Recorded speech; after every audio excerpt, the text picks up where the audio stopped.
우리의 제조업이 한계에 부딪히고 있습니다. 성장의 한계, 동시에 일자리 창출의 한계를 보이고 있습니다. 돌파구는 지식 서비스 산업을 육성하는 겁니다. 그런데 현재 잘 되고 있는 것 같지 않습니다. 오늘은 이 문제를 서강대학의 박수형 교수를 모시고 의견을 나눠보도록 하겠습니다. 안녕하세요. 네, 안녕하세요. 네. 많은 사람들이 제조업 가지고는 이제 어렵다 이렇게 얘기하지 않습니까? 네. 그런데 사실 이런 인식은 과거에도 있었고 네. 그래서 지식 서비스 산업으로 가야 된다 이렇게 지금 네. 다 알고 있는데 예. 우선 지식 서비스 산업이 좋은 점이 뭐죠? 네. 지식 서비스 산업은 첫 번째 가장 큰 그 특징 및 장점이라고 하면은 일자리 창출의 효과가 높다라는 것입니다. 지식 서비스라는 것이 이 사람에 의해서 창출되는 것이고 그렇기 때문에 많은 고용 효과가 있는 것이고요. 또 하나는 부가가치가 높기 때문에 그 대부분의 지식 서비스 산업의 그 고용자들의 임금이 다른 어떤 제조업에서 임금도 굉장히 높고 높다. 일자리도 많이 만들 수 그렇습니다. 있고. 예, 예. 그래서 상당히 우리 그 젊은이들에게 굉장히 좋은 산업이다 이렇게 말씀드릴 수가 있고요. 근데 우리 모두가 다 일자리를 만드는 데도 중요하고 네, 또 조금 품격 있는 좋은 일자리를 만드는 데도 중요하고 네, 지식 서비스 산업으로 가야 된다 말들은 예. 많이 하는데 예. 현재 잘 안 되고 있는 걸로 평가를 받고 있는데요. 네, 맞습니다. 이걸 잘 되게 하려면 네, 우선 무엇부터 생각해야 되나요? 예. 이 지식 기반의 서비스 산업 이제 예를 들어 말씀드리자면은 주로 가장 큰 것이 이제 소프트웨어 산업이 있겠고요. 또 문화 콘텐츠 산업도 있고 또 컨설팅 산업 혹은 요즘 많이 얘기하는 핀테크 산업도 다 이제 지식 서비스 법률 산업이다. 서비스도 지식 예, 법률 서비스죠. 서비스도 마찬가지라고 볼 수 있는데요. 근데 이제 이러한 서비스는 제가 아까 말씀드렸듯이 일자리 창출이나 고임금의 효과도 있지만은 보이지 않는다는 것이 가장 참 어려운 점 중에 하나인데 그러다 보니까 이러한 서비스를 구매하는 구매자가 이 서비스가 제대로 돼 있는 서비스인지 아닌지를 검증하는 것이 쉽지는 않습니다. 그래서 이제 이러한 그 서비스를 구매하는데 가장 큰 요인은 성공 사례가 있느냐 없느냐가 굉장히 중요한데요. 그런 측면에서 우리나라의 그 지식 서비스 기업들이 이러한 성공 사례들을 많이 만들어내는 것이 필요합니다.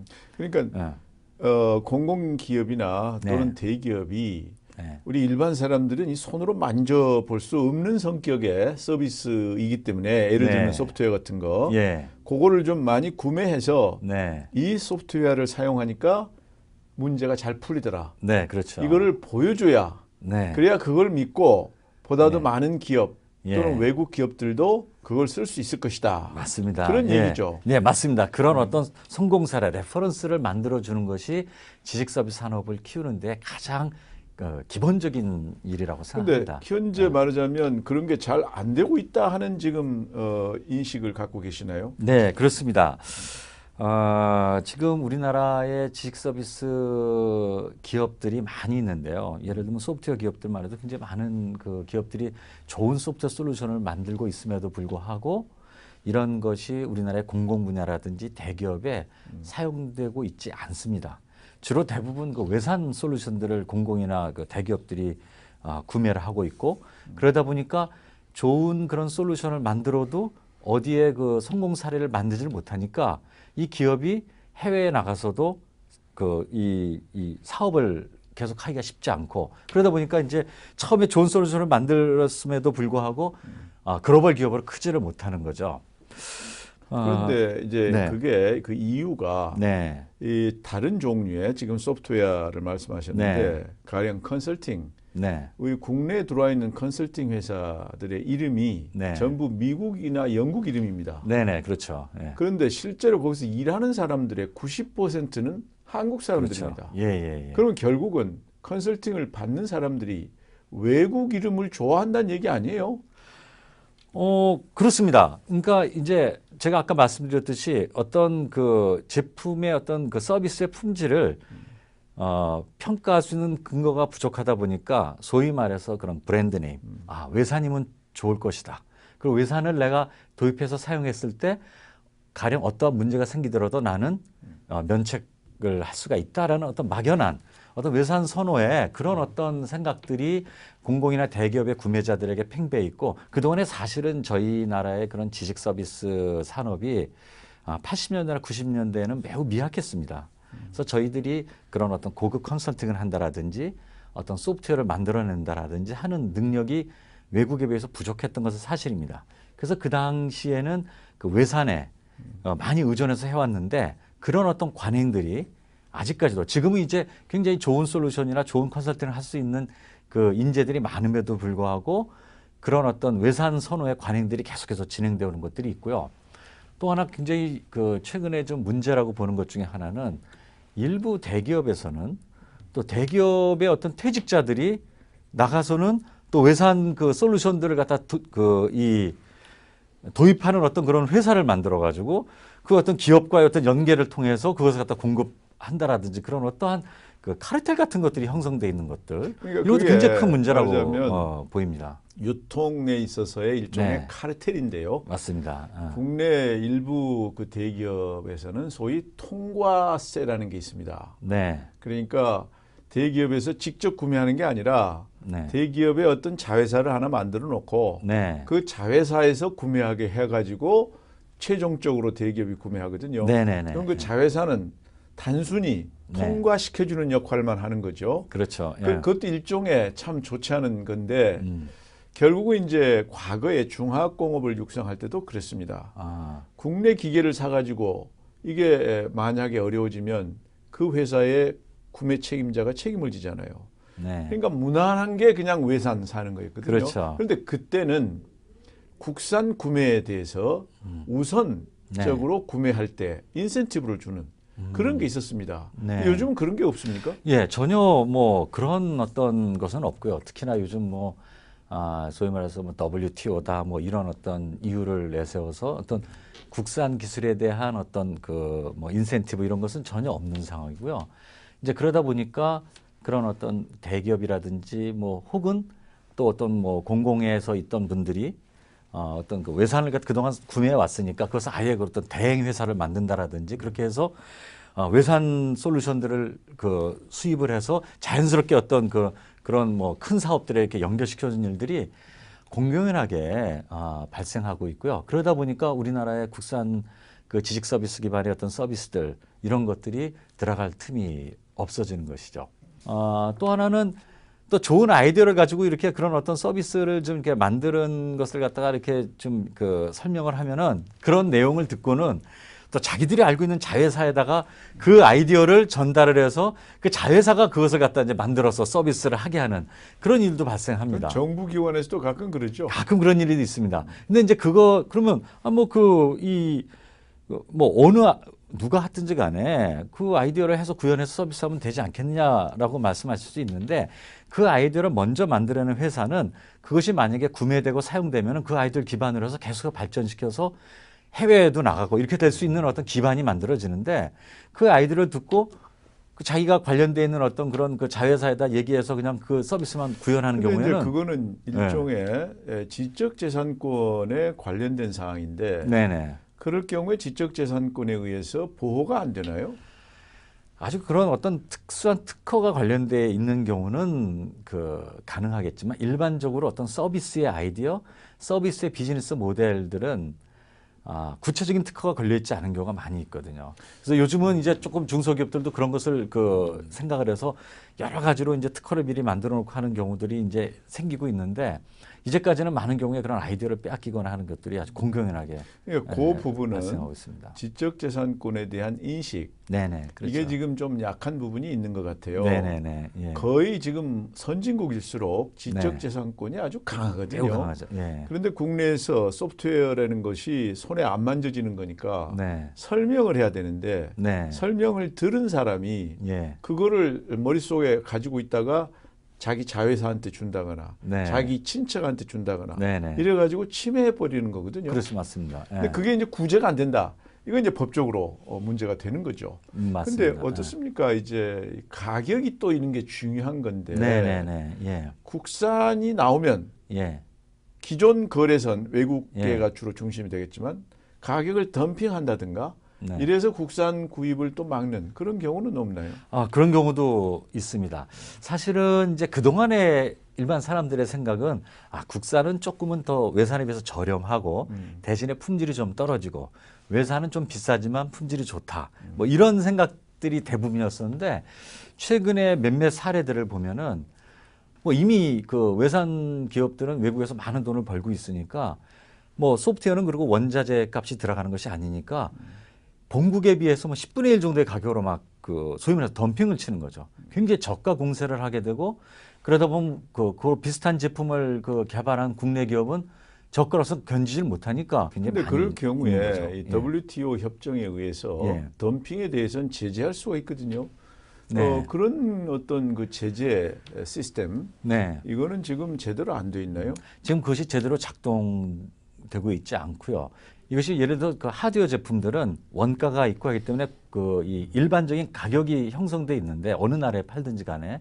근데 이제 소프트웨어 가격은 예를 들면 나라마다 그 소프트웨어 가격 정책을 다르게 합니다. 그래서 마이크로소프트도 같은 윈도우를 팔더라도 인도네시아에 납품하는 가격과 또 영국에 납품하는 가격을 다르게 측정을 전부 하거든요. 가격 차별화를 하는 거죠. 그러니까 그런 것을 그 근거로 해서 이 외산 제품들이 한국에는 저렴한 가격 정책을 가져간다는 명목하에 그런 그 본국보다 막 굉장히 낮은 가격으로 덤핑의 어떤 가격을 하는 것이죠. 그렇게 하면은 이제 국내 기업들은 견디지 못하고 국내 기업이 문을 닫게 되면 그 다음부터 다시 원가격으로 높여서 공급하더라도 우리나라 그러니까 그게 이제 손을 쓸 수가 없는 그 거죠. 지식 서비스 산업에 종사하시는 분들이 네, 그런 쪽에 더 많은 생각을 해야 될 것 같아요. 네, 말하자면 과거에 이 제조업품의 경우에는 네, 그런 가격 차별화가 마찬가지 있었어요. 네, 네, 그럴 경우에 이 덤핑 제소 네, 하는 그 메커니즘 작동이 상대적으로 잘 됐거든요. 네, 네. 근데 지금 지식 서비스 산업 같은 경우에는 그런 메커니즘이 아주 약하다. 네, 맞습니다. 아직까지 이제 그런 어떤 원가에 대한 어떤 분석이나 이런 것이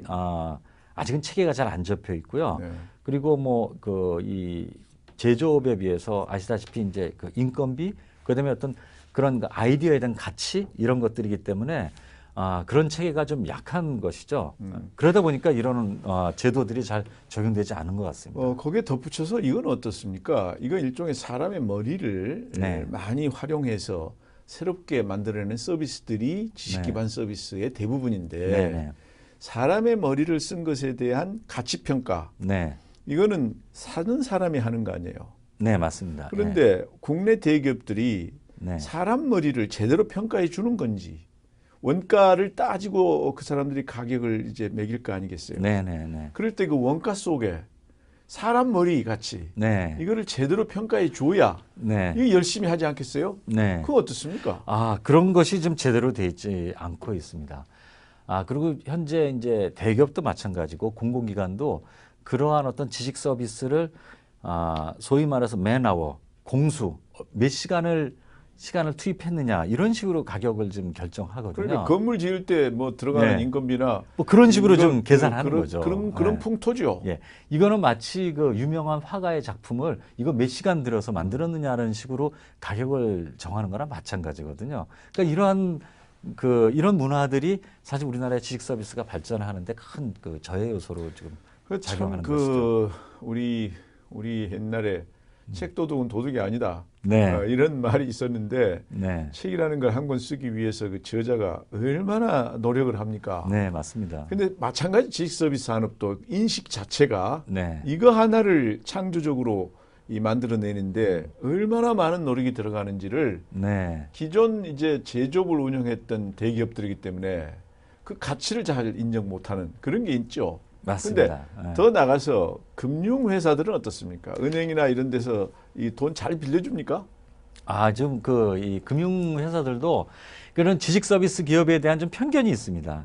그래서 기존에 그런 어떤 그 제조 기반의 회사들은 예를 들면 여기는 담보도 많고 뭐 이러니까 어떤 좀 대출을 갖다가 쉽게 해주지만 지식 서비스 기업들은 사람이 다고 담보 잡을 것도 별로 없고 또 그런 어떤 지식 서비스에 대한 가치를 잘 평가를 못하다 보니까 기업들이 그런 은행으로부터 그런 기업을 육성하기 위한 자금을 구하는 것도 굉장히 어려운 상황이죠. 근데 지금 이제 그런 생태계를 경험하고 계시는데 정부가 기술 금융을 아주 강조하고 있지 않습니까? 네, 그래서 지난 1년 전에 기술금융 금액은 1,900억 수준이었습니다. 네. 오늘 현재는 42조 수준입니다. 네네. 그래서 바로 그런 활동을 하시는 분들한테 빌려주는 돈이거든요. 네네. 아니 그렇게 많이 돈을 빌려주는데 무슨 그렇게 뭐 아직도 잘 안 되는 게 있나요?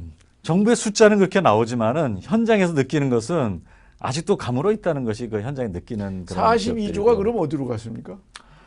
그건 뭐 제가 일일이 따져보지 않아서 모르겠지만은 아마도 그런 42조라는 숫자도 여전히 그런 어떤 담보를 기반으로 한 대출 내지는 제조 기반에 들어간 그런 어떤 금융 그 지원도 다 뭐 지식 서비스 산업이라는 어떤 포장으로 해서 하고 있잖아라는 추측은 하고 있고요. 여전히 제가 아는 많은 그런 지식 기반의 서비스 기업들, 소프트웨어 솔루션 기업들은 여전히 그런 그 이 자금의 압박들 이런 것들로 좀 어려움을 겪고 있죠.